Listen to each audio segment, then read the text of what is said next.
কলেজের ইংরেজি টিচারকে দুষ্টুমি করে আই লাভ ইউ লিখে মেসেজ দিল মাহিরা। এখন বসে অপেক্ষা করছে রিপ্লাই কি আসবে। স্যার আমাকে চিনতে পারবে না তো? যদি চিনতে পারে তাহলে এই কলেজে আর পড়াশোনা হবে না। মনের ভেতর হাজার প্রশ্ন। হঠাৎই রিপ্লাই আসলো, কে আপনি? আর ফালতু কথা কেন বলছেন? ফালতু কথা কেন বলবো জান? তুমি আমাকে চিনতে পারোনি? কে আপনি? আমাদের কি কখনো কথা হয়েছিল যে চিনবো?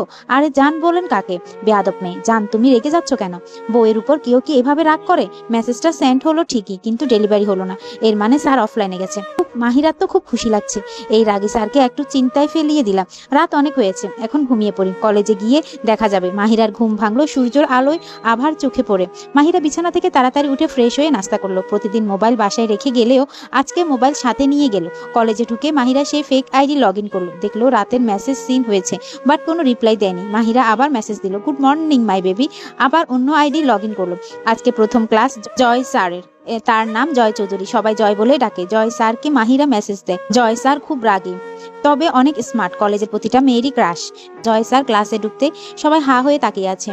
স্যারকে আজকে একটু বেশি সুন্দর লাগছিল, কালো প্যান্ট আর সাদা শার্ট। মাহিরা ব্যাগে হাত দিয়ে সবার চোখের আড়ালে আবার আইডি লগ ইন করে মেসেজ দিল, কি করো বেবি? মেসেজ সেন্ড হতে তাড়াতাড়ি করে অন্য আইডি লগ ইন করলো। স্যার মোবাইল হাতে নিল। হঠাৎ স্যারের মুখে চিন্তার ছাপ পড়ে গেল।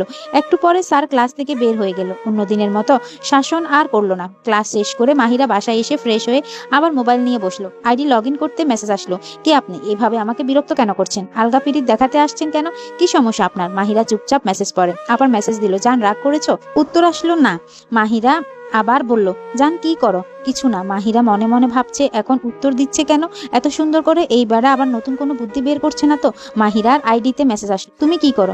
মাহিরা তো এইবার পুরাই অবাক, মনে হচ্ছে আকাশ থেকে পড়ে গেল। এই বেটা আবার ভালো করে কথাও বলতে পারে। মাহিরা উত্তর দিল, তোমার কথাই ভাবছিলাম জান। আবার এই আইডি থেকে মেসেজ আসলো, শুধু আমার কথা ভাবলে কি হবে জান? পড়াশোনা করতে হবে না? মাহিরার কলিজা যেন বের হয়ে যাওয়ার পথে। আমাকে চিনতে পারলো নাকি? এইবার কি করব কিছু বুঝতে পারছি না। আবার মেসেজ আসলো, তুমি পড়াশোনা করো না? মাহিরা এবার দম ফেললো, বেঁচে গেছি, চিনতে পারেনি। হ্যাঁ পড়াশোনা করি। তো পড়তে বসি যান, আল্লাহ হাফেজ। পরের দিন কলেজে যেতে মাহিরার লেট হয়ে যায়। ক্লাসে স্যার আছে। মাহিরা বলল, মেয়ে আই কামিন স্যার। তখনই জয় বলে উঠলো, কি ব্যাপার, এত লেট কেন? কলেজে আসছো নাকি বিয়ে খেতে এসেছ? যে যখন আসবে তখনই হবে। এটা তোমার বাড়ি না মাহিরা, এটা কলেজ। এটা যেন মাথায় থাকে। মাহিরা মাথা নিচু করে আছে। কি হয়েছে, কথা বলছেন না কেন? কি সমস্যা? বেয়াদব মেয়ে। মাহিরা জয়ের দিকে তাকাতেই দেখে জয়ের চোখ রাগে লাল হয়েছে। মাহিরা মাথা নিচু করে বলে, আসলে স্যার রাস্তায় ট্রাফিক জ্যাম ছিল। জয় মাহিরাকে ঠাস করে একটা থাপ্পড় দিয়ে বলে, আমরা কিভাবে আসলাম? মুখে মুখে তর্ক করো আমাকে চিনে যাও, গিয়ে বসো। নেক্সট টাইম এমন হলে আমার ক্লাসে তোমাকে আর অ্যালাউ করবো না। কথাটা মাথায় রেখো কথাটা। মাহিরা দ্রুত পায়ে হেঁটে সিটে বসে পড়ে। তবুও অপমানের কথাটা ভুলতে পারছে না। সবার সামনে অপমান মনে হলেই কলিজা ফেটে যাচ্ছে মাহিরার। তবুও সহ্য করে যাচ্ছে। ক্লাস শেষ করে জয় চলে যায়। বান্ধবীদের সাথে বসে আড্ডা দেওয়ার সময় জয় এই দিকে আসে। সবাই বলে, জয় স্যার আসতেছে। সবাই মাথা নিচু করে থাকে। জয় এসে সবাইকে চলে যেতে বলে আর মাহিরাকে থাকতে বলে। সবাই দূরে চলে যায়। মাহিরা মাথা নিচু করে আছে। জয় বলে, সরি মাহিরা, আমার মাথা ঠিক ছিল না। তোমার শরীরে হাত উঠা আমার উচিত হয়নি। জয় এই কথা বলে তাড়াহুড়ো করে চলে যায়। মাহিরা অবাক হয়ে জয়ের দিকে তাকিয়ে আছে। মানুষটা কি আজব প্রকৃতির। নিজের দোষ তবুও মাথা নিচু করলো না। মাহিরার মনে আবার দুষ্টামি জেগে উঠলো। মাহিরা মোবাইল বের করে আইডি লগ ইন করে জয়কে মেসেজ দিয়ে বলে, জান কেমন আছো? একটু পরে উত্তর আসে, ভালো আছি। আপনার পরিচয়টা কি পেতে পারি? মাহিরা বলে, সময় হোক মাই বেবি, আমার পরিচয় তুমি পেয়ে যাবে। তাহলে তখনই কথা বলতে আইসেন। আলগা পিরিত আমার ভালো লাগে না। মাহিরা আবার মেসেজ দেয়, জান মাই বেবি তুমি কি রাগ করলা? মেসেজ সিন হয় না। মাহিরা কিছু পিক দিয়ে স্টোরি দেয় এবং ক্যাপশন লিখে, জান আজকাল তুমিও আমার উপর অভিমান করো, তবে এমন ভাবে পিকগুলো তোলা মুখ দেখা যায় না। জয় একটু পরে স্টোরি সিন করে। জয় অনেক চেষ্টা করে মাহিরাকে চেনার, তবে চিনতে পারে না। আর এইদিকে মাহিরা মেসেজ দিতেই থাকে আর চুপি চুপি হাসে আর মনে মনে বলে, কেমন লাগে স্যার এখন? আমাদেরকে তো খুব শাসনে রাখতেন। এই আমাকে চিনতে পারছেন না? আজকে কত জোরে আমাকে থাপ্পড় মেরেছেন, আর প্রতিশোধ তো আমি নিবই। তখনই জয় মেসেজে রিপ্লাই দেয়, দেখুন জান বেবি, এইগুলো বলা বন্ধ করুন, আমার এইগুলো ভালো লাগে না প্লিজ। মাহিরা তখন বলে, আচ্ছা তাহলে বলবো না, তবে একটা প্রশ্ন করি। জয় বিরক্ত ভাবে বলে, বলুন। আপনি কি কাউকে পছন্দ করেন? মেসেজ পেয়ে জয় হঠাৎ স্তব্ধ হয়ে যায়। অনলাইনে থেকেও কোনো উত্তর দেয় না। একটু পরে জয় বলে, এগুলো আপনি জেনে কি করবেন? মাহিরা বলে, না এমনি জানতে ইচ্ছে করলো, বলেন। জয় বলল, জানি না। মাহিরা বলল, আপনি এমন কেন? কোনো কিছু সঠিকভাবে উত্তর দেন না, আবার রাগ দেখান। আপনি কি আমাকে চিনেন? অবশ্যই, খুব ভালো করে আপনাকে আমি চিনি। জয় তখন বলে, আমার বিষয়ে কি কি জানেন? মাহিরা বলতে শুরু করে, আপনার নাম জয় চৌধুরী, আপনার বাবার নাম সাইফুল চৌধুরী, আপনার ভাই আরিয়ান চৌধুরী, আপনি বাবা মায়ের দ্বিতীয় সন্তান, আপনি কলেজের টিচার, খুব রাগী, আপনাকে দেখে কলেজে সবাই ভয় করে। জয় তখন মুচকি হেসে বলে, আমার ব্যাপারে তো সবকিছুই জানেন, আমি তো আপনার ব্যাপারে কিছুই জানি না, এটা কেমন বলেন? এইটাও জানেন আমি রাগী, তবুও এত সাহস আপনার? মাহিরা তখন দুষ্টুমি করে বলে, এতই যখন আপনার রাগ, রাগ করে তো আমাকে বিয়েও করতে পারেন, তবে মেসেজটা সেন্ড হয়, ডেলিভারি হয় না। মাহিরা মোবাইল রেখে বিছানা থেকে উঠে যায়। সকাল 7টা বাজে। জয় রুম থেকে বের হয়ে দেখে ভাতিজি জুহানা পড়তে বসেছে। তবুও পড়তে বসার স্টাইল দেখে জয়ের হাসি পায়। জয় হাসতে হাসতে এগোতে থাকে আর বলে, আম্মু এটা কেমন পড়তে বসার স্টাইল? জুহানার বয়স 4 বছর, মা বাবার প্রথম সন্তান জুহানা। চাচ্চু জয়ের কলিজা। জুহানা টেবিলের উপর একটা পা উঠিয়ে দিয়ে পড়ছে। হঠাৎ জুহানার আম্মু রেহানা সেখানে আসে। জুহানাকে আর কি বলবে, সবাই হাসতে হাসতে পিচ্ছির কাণ্ড দেখে।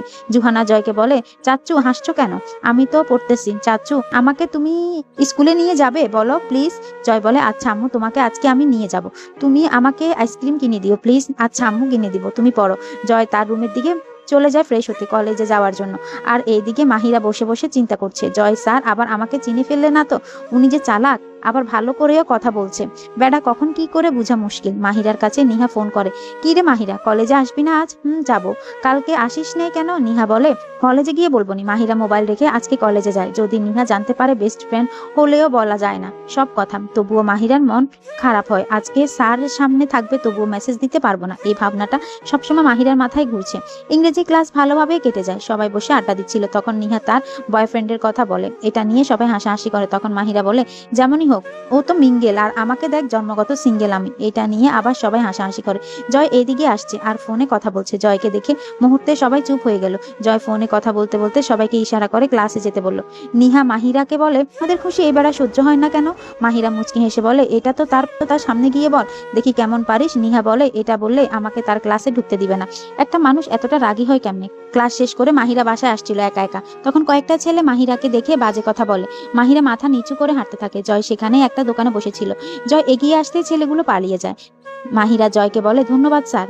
জয় বলে, ধন্যবাদ কিসের? এই যে আপনি যা করলেন। কেন, আমি কি এতটুকু করতে পারি না? মাহিরা, অবশ্যই পারেন স্যার, মাথা নিচু করে। জয় বলে, মাহিরা আমি যতই রাগী হই, আমি কিন্তু একটা মানুষ। মাহিরা মাথা নাড়ায়। জয় বলে, আচ্ছা সাবধানে যাও, আর তোমার আব্বুকে বইলো তোমাকে যেন কলেজ থেকে প্রতিদিন বাসায় নিয়ে যায়। Okay sir. মাহিরা আজকে মনে হলো রাগী মানুষও অনেক ভালো হয়, এতদিন কত দুষ্টুমি করলো, আজকে তাকে ভালো লাগছে। মাহিরা বাসায় গিয়ে রাস্তার সব কাহিনী তার আম্মুকে বলে। তারপর ফ্রেশ হয়ে খেয়ে একটা ঘুম দেয়। বিকেলে উঠে ছাদে যায়। আজকে পরিবেশটা অনেক আলাদা, মনে হয় বৃষ্টি আসবে, ঠান্ডা বাতাস বইছে। মাহিরা আবার সে আইডি লগ ইন করে দেখে জয় রিপ্লাই দিয়েছে। জয় লিখেছে, আজকে আপনার মন খারাপ নাকি? মাহিরা বলে, এমন মনে হওয়ার কারণ কি? জয় বলে, না, প্রতিদিন তো অনেক বক বক করেন, আর আজকে চুপচাপ। মাহিরা মুচকি হেসে বলে, আমি চুপচাপ থাকলে কি তোমার কষ্ট হয় বেবি? জয় রাগ করে বলে, আপনাকে না আমি বলেছি আমাকে ওগুলো বলে ডাকবেন না। মাহিরা বলে, আমি যদি বলি তুমি কি করবা? জয় মেসেজে রিপ্লাই দেয় না, চুপচাপ। মাহিরা বলে, কি হলো মিস্টার? জয় উত্তর দেয়, কিছু না। জয় হঠাৎ অনুভব করে এই মেয়েটার প্রতি সে দুর্বল হয়ে যাচ্ছে। মেয়েটা মেসেজ না দিলে আজকাল দিশেহারা লাগে, একটা মেসেজ পেলে হঠাৎ মন ভালো হয়ে যায়। মেয়েটা শুধু আমাকে আকর্ষণ করে। জয় মাহিরাকে মেসেজ দেয়, কি করো? মাহিরা বলে, এই তো ছাদে দাঁড়িয়ে আপনার কথা ভাবছি। মাহিরা জয়ের কথাই বুঝতে পারে জয় মাহিরার প্রতি দুর্বল হচ্ছে। মাহিরা এই আনন্দ দৌড়ে রুমে গিয়ে আয়নার সামনে নাচতে শুরু করে। মাহিরাকে অফলাইনে যাওয়া দেখে জয়ও অফলাইনে যায়। জয় রুমে একা বসেছিল। হঠাৎ জুহানা আসে। জুহানা জয়কে ধাক্কা দিয়ে বলে, চাচু তুমি কি করো? জয় বলে, এই তো বসে আছি আম্মু। জুহানা জয়কে বলে, চাচু চলো না আজকে ঘুরতে যাই। জয় বলে, আচ্ছা আম্মু, বিকেলে তোমার আম্মুকে বললো তোমাকে যেন সাজিয়ে দেয়। ওকে ওকে চাচু। জুহানা চলে যায়। বিকেলবেলা জয় রেডি হয় জুহানাকে নিয়ে। জুহানা ছোট ছোট পায়ে জয়ের দিকে এগিয়ে আসে। জয় জুহানাকে কোলে নিয়ে বাড়ি থেকে বেরিয়ে যায়। বাহিরের দিকে বাইকে করে জুহানাকে নিয়ে ঘুরতে যায়। জুহানা রাস্তার পাশে আইসক্রিম দেখে হাত দিয়ে দেখিয়ে বলে, চাচু আইসক্রিম খাবো।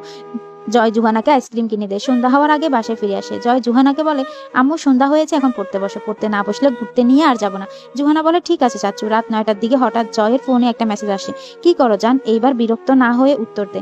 এই তো বসে আছি। আপনি? তেমন কিছু না, আব্বু আম্মুর সাথে একটু আড্ডা দিলাম। জয় বলে, আচ্ছা থাকেন, আমি ডিনার করব, পরে কথা হবে। জয় ডিনার করতে যায়। এইদিকে মাহিরা ঘুমিয়ে পড়ে। জয়ের বাবা সাইফুল চৌধুরী জয়কে বলে, জব করতে তোমার কেমন লাগছে? তখন আরিয়ান উত্তর দেয়, ও যে রাগী বাবা, স্টুডেন্টরা ভয় থাকে, জয় রাগী চোখে আরিয়ানের দিকে তাকায়। আরিয়ান চুপ হয়ে যায়। জয় বলে, আলহামদুলিল্লাহ, ভালোই হচ্ছে বাবা। সাইফুল চৌধুরী বলে, ভালো হলেই তো ভালো, সবসময় রাগারাগি করো না, এই অভ্যাস ভালো না। জয় মাথা নাড়িয়ে সম্মতি জানায়। জয় রুমে আসে। হঠাৎ জয়ের মা জয়ের রুমে এসে জয়কে বলে, কালকে তোর জন্য একটা মেয়ে দেখতে যাব। জয়ের মাথায় আকাশ ভেঙে পড়ে। জয় নিস্তব্ধ হয়ে যায় মুহূর্তের জন্য। জয়ের মা জয়কে বলে, কি হলো, কথা বলছিস না কেন? জয় বলে, আসলে আম্মু, আমি এখন বিয়ে করতে চাই না। জয়ের আম্মু বলে, আমি এগুলো শুনতে চাই না, আমার বান্ধবীর মেয়ের সাথে তোকে বিয়ে দিব, এটাই ফাইনাল ডিসিশন আমার। জয় বাধ্য হয়ে মেয়ে দেখতে যায়। একটু পরে একটা মেয়ে মাথায় ঘোমটা দিয়ে রুমে আসে। জয়ের আম্মু বলে, মাথা থেকে একটু ঘোমটা সরাও মা। মেয়েটির মুখের দিকে তাকিয়ে দেখে জয় অবাক হয়ে যায়, কি বলবে বুঝতে পারছে না। হঠাৎ জয় বলে উঠে, তুমি এখানে কেন? ইরা? ইরা জয়ের স্টুডেন্ট, মাহিয়ার ক্লাসমেট এবং ক্লোজ বান্ধবী। ইরা বলে, স্যার, এটা তো আমার বাড়ি, আমি থাকবো না তো কে থাকবে? জয় আর কিছু বলে না, চুপচাপ থাকে। বাসায় গিয়ে ফ্রেশ হয়ে বিছানা বসতে দেখে মাহিরা মেসেজ দিয়েছে। মাহিরা বলল, আজকে সারাদিন কই ছিলে জান? জয় বলে, আপনার জান মেয়ে দেখতে গেছিল। মাহিরা বলে, কার জন্য? জয় বলে, আমার জন্য। এই মেসেজ পেয়ে মাহিরা স্তব্ধ হয়ে যায়। মনে মনে বুকের ভেতরটা কেউ শূন্য করে দিয়েছে। নিজের অজান্তেই চোখ দিয়ে পানি গড়িয়ে পড়তে লাগলো। দুজনেই চুপচাপ হয়ে যায়। এইদিকে মাহিরাও কাঁদতে থাকে, ওইদিকে জয়ও কান্না করে। হঠাৎ মাহিরার বান্ধবী ইরা মাহিরাকে ফোন করে। কান্নামাখা কণ্ঠে বলে, বান্ধবী শোন না, একটা বিপদে হয়ে গেছে। মাহিরা নিজেকে একটু শক্ত করে বলে, কি হয়েছে? ইরা বলে, জয় স্যার আমাকে দেখতে আসছিল। আমি তো জয় স্যারকে বিয়ে করতে পারবো না রে বান্ধবী, আমি তো আরেকটা ছেলেকেই ভালোবাসি। ইরার মুখে এই কথা শুনে মাহিরার ঠোঁটের কোণে এক চিলেতে হাসি ফুটে উঠল। এতক্ষণ বুকে থাকা কষ্টগুলো নিমেষে উধাও হয়ে গেল। সে চুপচাপ দুই হাত তুলে আল্লাহর শুকরিয়া আদায় করল। মাহিরা ইরাকে বলে, এগুলো আর কাউকে বলিস না, কি করতে হয় আমি করছি। ইরা কাঁদতে কাঁদতে বলে, কি আর করবি তুই, আর দুদিন পরে আমাদের বিয়ে। মাহিরা মুচকি হেসে বলে, বিয়ে হলে তো আমি আছি না, কি করব দেখ। মাহিরা আবার জয়কে মেসেজ দেয়, আমার জান পাখিটা কি করো? জয় বিরক্ত হয়ে বলে, এমনি মন ভালো নেই, আবার ঢং করতে আসছেন। মাহিরা আবার বলে, আমি ঢং করব না তো কে করবে ঢং জান? জয় মনে মনে স্বীকার করলেও প্রকাশ করে না, হুদেই বলে দেয়, জানি না। মাহিরা বলে, বিয়ে নিয়ে এত টেনশন করা লাগবে না। জয় বলে, আপনার বিয়ে হলে বুঝতেন টেনশন করা লাগে না কি লাগে না। মাহিরার আব্বু মাহিরাকে ডাকে, মাহিরা, আম্মু কই, তুমি একটু আসো তো। মাহিরা, আসতেছি আব্বু। হ্যাঁ আব্বু বলো। শোন, দুদিন পরে আমার বন্ধুর ছেলের বিয়ে, সেখানে যেতে হবে, শপিং করতে যাও তুমি তোমার আম্মুর সাথে। দুদিন শুনে মাহিরা বলে, তোমার বন্ধুর নাম কি আব্বু? সাইফুল চৌধুরী, তার দ্বিতীয় ছেলে জয় চৌধুরীর বিয়ে। মাহিরা মুচকি হেসে বলে, সব সম্পর্ক এক জায়গায় হয়ে গেছে। শপিং করতে গিয়ে ইরার সাথে দেখা করে আর তার প্ল্যান করা কথাগুলো বুঝিয়ে দেয়। ইরা বলে, যা করার তাড়াতাড়ি কর বান্ধবী, আমার ভয় করছে। মাহিরা মুচকি হেসে বলে, তুই ভয় পাস না, তোর বিয়ে হবে না। ইরা অবাক হয়ে বলে, তুই কি করবি? মাহিরা রহস্যময় হাসি দিয়ে বলে, তুই দেখতে থাক, আর আমি যা বলবো সেগুলো শোন, তাহলেই হবে।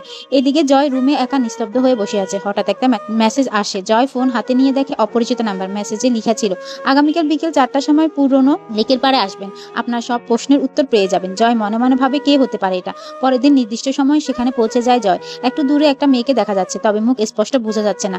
জয় একটু এগিয়ে আসতে বিস্ময় হয়ে বলে উঠে, তুমি? এই কথা শুনে সামনে থাকা মানুষটা মুচকি হেসে উঠে, ইরা।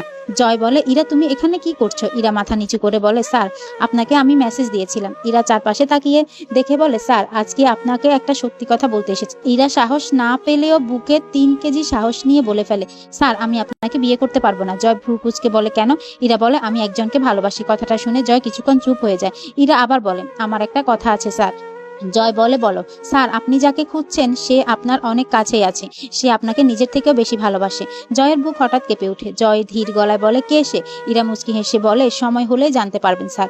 এই বলে ইরা চলে যায়। জয় নিস্তব্ধ হয়ে ভাবে, কে সেই মানুষটা? অন্যদিকে মাহিরা ছাদে আকাশের দিকে তাকিয়ে আছে। মাহিরার বুক ধুক ধুক করছে। জয় মাহিরাকে মেসেজ দিয়ে বলল, কালকে বিকেল 5টার সময় পুরনো লেকের পাড়ে দেখা করব, কোনো অজুহাত আমি শুনবো না। তোমার এই লুকোনো আমার ভালো লাগছে না। মেসেজ পড়ে মাহিরার হাত পা ঠান্ডা হয়ে আসে। মাহিরা মেসেজ সিন করে রিপ্লাই না দিয়ে চুপ হয়ে যায়। জয় আবার বলে, কি দেখা করবে না? মাহিরা শুধু বলে, আচ্ছা কালকে আসবো। মাহিরা রুমে গিয়ে মোবাইল বিছানায় রেখে চিন্তা করে, জয় স্যার যে রাগে, আমাকে দেখার পরে কি যে করবে আল্লাহ ভালো জানে, তবুও দেখা করতে হবে, তাছাড়া কোনো উপায় নেই। পরের দিন নির্দিষ্ট জায়গায় মাহিরা আগেই চলে আসে। একটু পর জয় এসে দেখে দূরে একটা মেয়ে দাঁড়িয়ে আছে। পরনে তার সাদা 3 পিস, তার মুখটা দেখা যাচ্ছে না, লম্বা চুল কোমর ছুঁয়ে নেমে এসেছে। তার উপস্থিতিতেও পরিবেশটা খুব নীরব, মনে হচ্ছে তার সামনে কোনো অজানা গল্পের পাতা খুলে গেছে। জয় আর একটু এগিয়ে গিয়ে বলে, আপনি কি সেই যাকে আমি আসতে বলেছিলাম? মাহিরা উত্তর দেয়, জয় একটু রাগ করে বলে, দেখা করতে এসে ওই দিক হয়ে আছো কেন? মাহিরা এই দিকে তাকাবে তখনই জয়ের ফোনে একটা কল আসে। বাবা নামে নাম্বারটা সেভ করা। জয় ফোন রিসিভ করে বলে হ্যালো। জয়ের বাবা বলে তাড়াতাড়ি বাসায় আসো, বিপদ হয়েছে। জয়ের মুখের রং হঠাৎ বদলে যায়। মাহিরা দূর থেকে কিছু শুনতে না পেলেও শুধু দেখছে। জয় তার বাবাকে প্রশ্ন করে কি হয়েছে বাবা। জয়ের বাবা কান্না করতে করতে বলে জুহানা অ্যাক্সিডেন্ট করেছে। জয় তাড়াহুড়ো করে সেখান থেকে চলে যায়, মাহিরার দিকে ফিরেও তাকায় না। মাহিরা মন খারাপ করে সেখান থেকে বাসায় চলে যায়। জয় হাসপাতালে গিয়ে দেখে জুহানা অজ্ঞান হয়ে আছে। জয়কে আসতে দেখে সব কান্না করতে শুরু করে দেয়। একটু পরে কেবিন থেকে ডাক্তার বের হয়। জয় দৌড়ে গিয়ে ডাক্তারকে বলে এখন কি অবস্থা। ডাক্তার বলে চিন্তা করবেন না, মাথায় আঘাত পেয়েছে, অপারেশন করা লাগবে। জয় বলে তাড়াতাড়ি অপারেশন শুরু করুন, আমি আমার ভাতিজিকে তাড়াতাড়ি সুস্থ হিসেবে দেখতে চাই। ডাক্তার বলে আল্লাহর কাছে দোয়া করুন। এই বলে ডাক্তার চলে যায়। এইদিকে কয়েকদিন পেরিয়ে যায়। জয় কলেজে আসে না, অনলাইনেও আসে না। মাহিরার মন অস্থির হয়ে যায় আর ভাবে তাকে নিয়ে কত স্বপ্ন আমি দেখেছিলাম, আর সেই মানুষটা হঠাৎ করে উধাও হয়ে গেল। মাহিরা রুমে বসেছিল, তখন মাহিরার আম্মু এসে মাহিরাকে বলে মাহিরা মা, তোকে কয়েকদিন থেকে কেমন জানি লাগছে, কি হয়েছে তোর। মাহিরা বলে কিছু না আম্মু। তখন মাহিরার আম্মু বলে আচ্ছা কয়েকদিন তোর নানুর বাসা থেকে ঘুরে আয়, ভালো লাগবে। মাহিরা প্রথমে রাজি না হলেও পরে রাজি হয়ে যায়। সে অনেক দিন থেকে গ্রামে যায়নি, এইবার গ্রামে যাবে। পরের দিন মাহিরা গ্রামের উদ্দেশ্যে রওনা দেয়। মাহিরার মামাতো বোন মিতু রেল স্টেশন থেকে মাহিরাকে নিয়ে যায়। রাস্তায় যেতে যেতে মাহিরা সবুজ ঘাসের জমিতে কয়েকটা ভিডিও করে। মাহিরার ইচ্ছা করছে এই সবুজ ঘাসের মধ্যে হারিয়ে যেতে। মাহিরা দুই হাত প্রসারিত করে পাখির মতো দৌড়াতে থাকে। সবুজ ঘাসের মধ্যে বাতাস ছুঁয়ে যায় তার চুলে, মনে হয় আকাশ থেকে কোনো একটা পরি মাটিতে নেমে এসেছে। কিছুক্ষণ পর মাহিরা নানুর বাড়িতে পৌঁছায়। মাহিরা নানিমা দৌড়ে এসে জড়িয়ে ধরে বলে কতদিন পর আমার নাতনিটা আমাদের বাসায় এসেছে। মিতুকে বলে মাহিরাকে রুমে নিয়ে যেতে। আর এইদিকে জুহানার অপারেশন করার সময় এসে গেছে। আর কয়েক মিনিট পর জুহানাকে অপারেশন রুমে ঢুকানো হবে। জয় পাগলের মতো হয়ে যায়, মনে হয় জীবিত অবস্থায় তার কলিজা কেউ ছিঁড়ে নিচ্ছে। আর এইদিকে মাহিরা রুমে গিয়ে দেখে রুমটা সে আগের মতোই আছে, তবে জানালার পাশে পুরনো টেবিলের উপর একটা ডায়েরি। মাহিরা ডায়েরিটা হাতে নিয়ে খুলে দেখে একটা ছবি, একটা ছোট মেয়ে আর একটা ছেলে। মাহিরা ছেলের মেয়েটাকে দেখে মুহূর্তে চিনতে পারে, কারণ সেই মেয়েটা অন্য কেউ না, মাহিরা নিজেই। তার আর ছেলেটাকে চিনতে পারে না। মাহিরা অবাক হয়ে ছবিটির দিকে তাকিয়ে থাকে আর ফিসফিস করে বলে এই ছেলেটিকে। তখনই মিতু রুমে প্রবেশ করে আর মাহিরাকে বলে তুই একা একা কার সাথে কথা বলছিস। মাহিরা ছবিটি ছেলের দিকে নির্দেশ করে দেখিয়ে বলে ছেলেটিকে। ছবিতে দেখে মিতু মুখ ফ্যাকাশে হয়ে যায়। মিতু নিস্তব্ধ হয়ে ছবির দিকে তাকিয়ে থাকে। মাহিরা মিতুকে ধাক্কা দিয়ে বলে কি রে, চুপ হয়ে গেলে কেন, বল না ছেলেটিকে। মিতু বলে এটা কোথায় পেলি তুই। মাহিরা বলে এই তো ডায়েরির ভেতর। মিতু বলে ওর কথা আর কেউ বলে না বাড়িতে। মাহিরা রেগে গিয়ে বলে কেউ বলুক আর না বলুক আমি শুনবো, আর তুই বলবি, তাড়াতাড়ি বল। মিতু বলে এটা আমার বড় ভাই অব্র, আর ওর সাথে তোর খুব মিল ছিল। তুই যখন এখানে আসতি তখন খাওয়া দাওয়া থেকে শুরু করে সবকিছু তোরা একসাথে করতি। যদিও ভাইয়া তোর থেকে বড় ছিল, তবুও বলতে গেলে ভাইয়া তোর ছোটবেলার খেলার সাথী। মাহিরা ফ্যাল করে মিতুর দিকে তাকিয়ে থাকে। মিতু বলে কি হলো রে, তাকিয়ে আছিস কেন। মাহিরা আবার মিতুকে প্রশ্ন করে তাহলে তার কথা বাড়িতে কেউ বলে না কেন, আর সে এখন কোথায়। মিতু দীর্ঘশ্বাস ফেলে বলে একদিন তোরা দুজনই খেলেছিলি আগুন নিয়ে, ভুলবশত তোর হাতে ছ্যাঁকা লেগে ফোসকা উঠে, তখন আব্বু ভাইয়াকে অনেক পিটায় আর ভাইয়া রাগ করে চলে যায়। তারপরে আর কখনো বাসায় আসেনি। আমরা অনেক অপেক্ষা করেছি তবুও না। ভাইয়া চলে যাওয়ার পরে আম্মু অনেক ভেঙে পড়ে। এই জন্যই বাড়িতে কেউ ভাইয়ার কথা বলি না, আর বললেও আম্মুর আড়ালে। এগুলো শুনে মাহিরার চোখে পানি চলে আসে।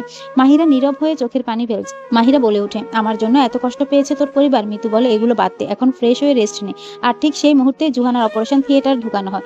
জয় আর তার পরিবার সবাই বাহিরে বসে আছে। প্রায় 30 মিনিট পর অপারেশন থিয়েটার লাল বাতি নিভিয়ে যায়। ডাক্তার রুম থেকে বের হতে জয় দৌড়ে গিয়ে ডাক্তারকে প্রশ্ন করে জুহানা কেমন আছে। জুহানা সুস্থ তো। ডাক্তার গম্ভীর মুখে বলে অপারেশন সাকসেস, কিন্তু কি। ডাক্তার গম্ভীর মুখে বলে আগামী 24 ঘন্টা আগে কিছু বলা যাচ্ছে না। এই বলে ডাক্তার চলে যায়। মাহিরা ফ্রেশ হয়ে শুয়ে থেকে অব্রর কথা ভাবছে। হঠাৎ মনে হলো নানিমাকে প্রশ্ন করি। মাহিরা চুপচাপ নানিমার কাছে গিয়ে বসে। বলে নানিমা একটা প্রশ্ন করি। নানিমা বলে বলো মা।